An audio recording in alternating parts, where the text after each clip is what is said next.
acabo de acordar que hoy que se cumplen 6 años del canal y no hice nada. Ups.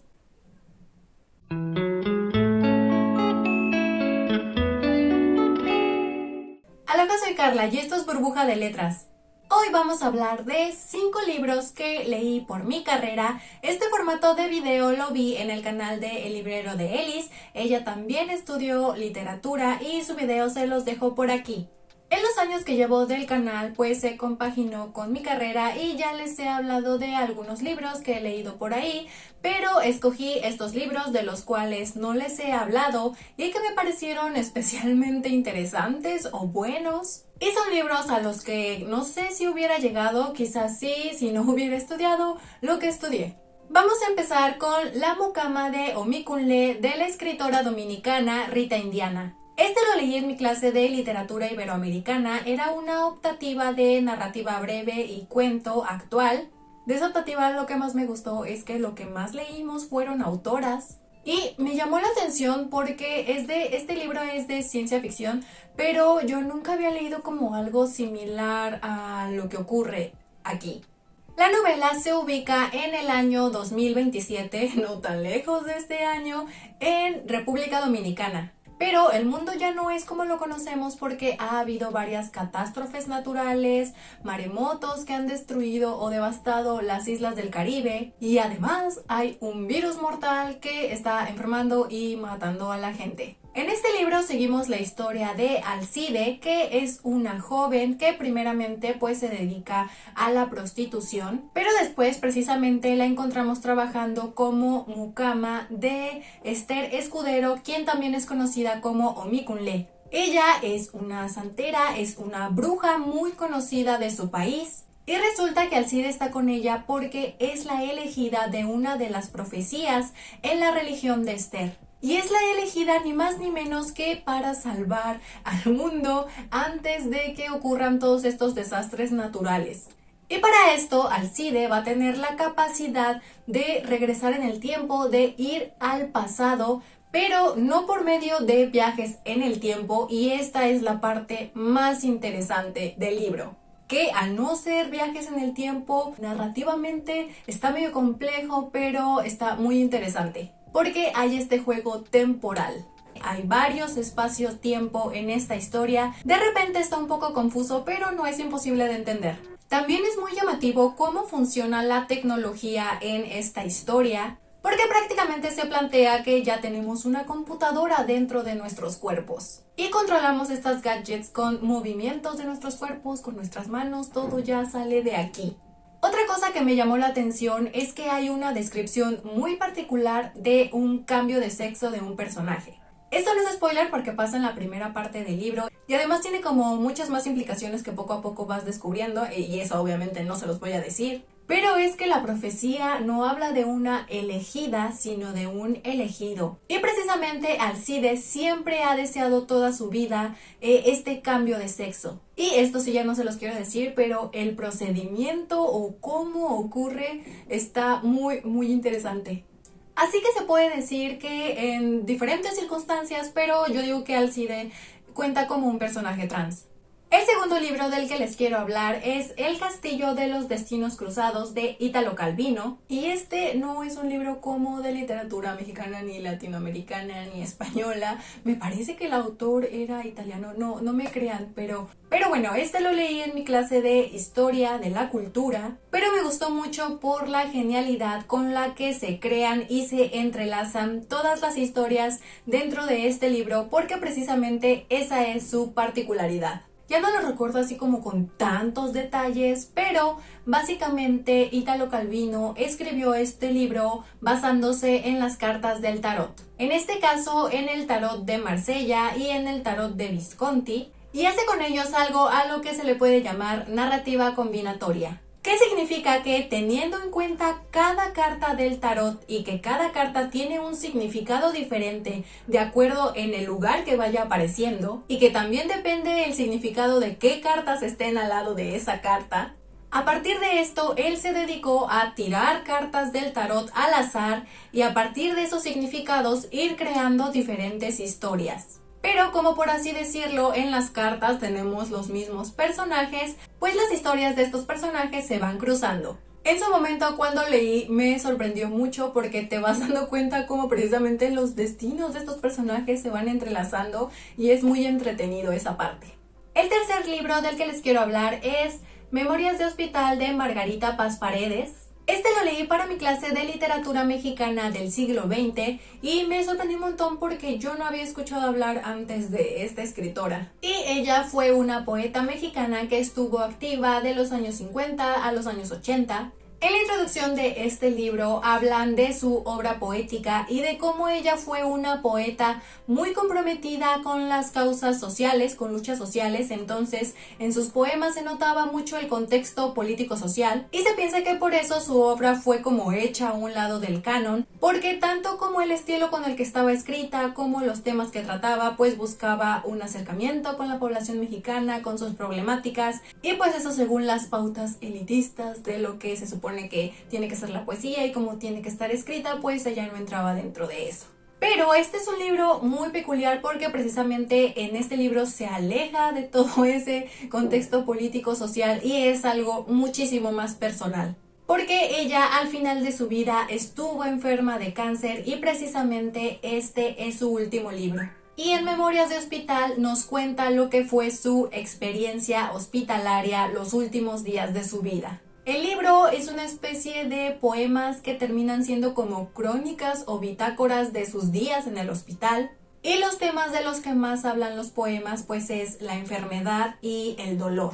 Está su experiencia de ella, pero también la de otros pacientes en el hospital, la de las mujeres que van a dar a luz, otra gente que también está enferma, la experiencia de saber que el cuerpo está enfermo, pero en la mente hay como todo un mundo diferente de recuerdos. Se siente también este ambiente como de soledad y desesperanza, y este pensamiento de saber que se acerca la muerte. Así que pues si lo pueden conseguir, Memorias de Hospital también es muy bueno.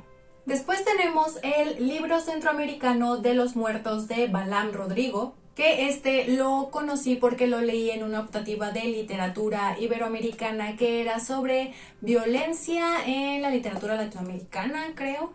Este también es un libro de poemas y precisamente se llama Libro Centroamericano de los Muertos porque en los poemas tenemos presentes las historias de muchísimos migrantes centroamericanos que pues cruzando México, cruzando nuestro país, fallecieron, o mejor dicho, los mataron.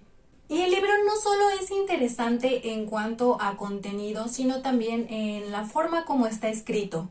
El autor dice que este es un libro palimpsesto, que para quien no sepa, un palimpsesto es como un manuscrito en el que se borró información para ahí volver a escribir un texto nuevo. Entonces el autor tomó este concepto de palimpsesto porque a partir de otro libro que es La brevísima relación de la destrucción de las Indias de Bartolomé de las Casas, que en ese libro pues se narra toda la matanza de nativos de estas tierras, de indígenas, por parte de los colonizadores españoles. Precisamente Balam Rodrigo retomó como citas de ese libro y también algunas partes de texto, pero en este caso para hablar de la matanza de migrantes centroamericanos. Y en este libro sí son poemas, pero también están escritos como a manera de crónicas o de testimonios de los mismos migrantes. Y además el libro por dentro también tiene como varias secciones, unas que están dedicadas a diferentes países.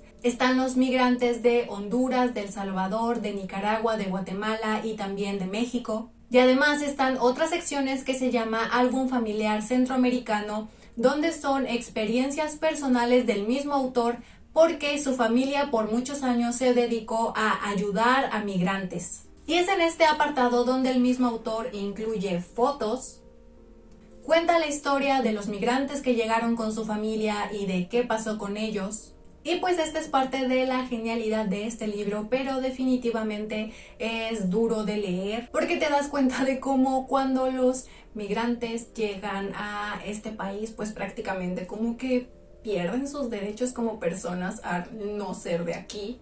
está el planteamiento de todo lo que hay detrás, todo lo que tiene que pasar para que estas personas decidan huir de sus países y cómo ya llegando aquí tienen que pasar por cosas horribles, por secuestro, por violaciones, por desapariciones forzadas. Se topan con funcionarios de migración y con policías corruptos, los hacen víctimas de redes de trata o el crimen organizado de México se los lleva para hacerlos trabajar para ellos. Así que tanto el contenido como todo el formato del libro está muy interesante y también ojalá puedan leerlo.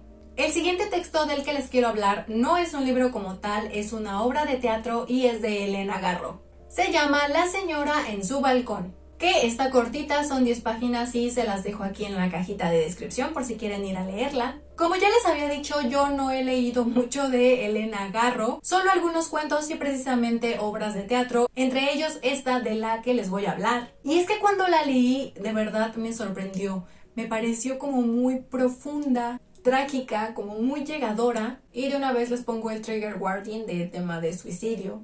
Es que definitivamente siento yo que no te puede dejar indiferente. No sé si a quien ya haya leído más cosas de Elena Garro a lo mejor esto como que no le parezca tan genial, pero pues yo como iniciándome en su obra a mí sí me gustó mucho. En la obra vemos a una mujer madura de 50 años llamada Clara, que es precisamente la mujer en el balcón. Ella está ahí todo el tiempo rememorando su vida. Y es por eso que en escena tenemos a diferentes Claras, a Clara de niña, Clara cuando es más grande, de 20 y de 40 años. Y la vemos en su interacción con diferentes hombres en su vida. Primero cuando ella es niña con su profesor, después cuando ella tiene 20 años con un pretendiente y cuando tiene 40 años con su esposo.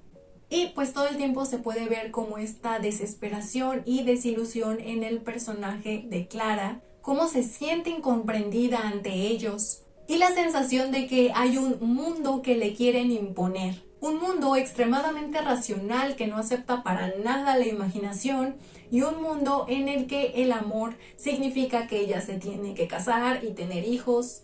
En general me parece interesante todo lo que plantea, así que también espero que puedan ir a leerla. El último libro del que les quiero hablar es Casa de Conejos de Mario Lebrero, que es un escritor uruguayo. Este es un libro bastante transgresor y yo lo vi en una optativa de minificción.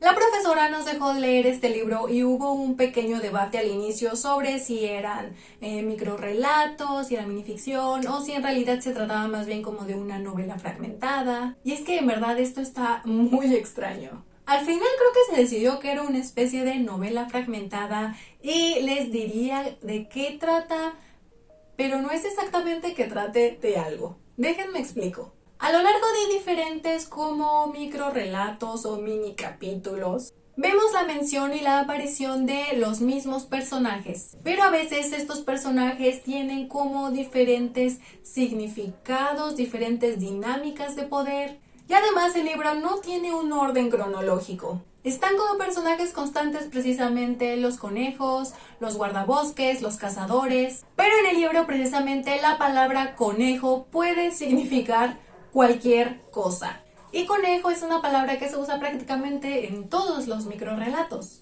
Entonces, por ejemplo, primero tenemos un microrrelato en el que dicen que todos se organizaron una excursión para ir a cazar conejos y después dicen que en realidad los conejos eran los cazadores y luego que los conejos en realidad nunca existieron. Así que prácticamente los conejos terminan teniendo como un significado simbólico y pues el libro en realidad es confuso y no hay casi como que tenga una historia que cuente, pero es muy interesante de leer y además está ilustrado. Y este precisamente creo que es uno de los libros a los que creo que no hubiera llegado por mí misma, hubiera sido muy difícil si no me lo hubieran dejado leer. Y estos fueron todos los libros de los que les quería hablar. Pónganme en los comentarios si ustedes ya leyeron alguno de estos libros y si les gustó, si les llamaron la atención. Para mí definitivamente fueron de las lecturas más interesantes que tuve en mi carrera. Y esto fue todo por hoy. Denle like si les gustó y suscríbanse a mi canal si todavía no lo han hecho. Yo soy Carla y nos vemos en la siguiente Burbuja de Letras.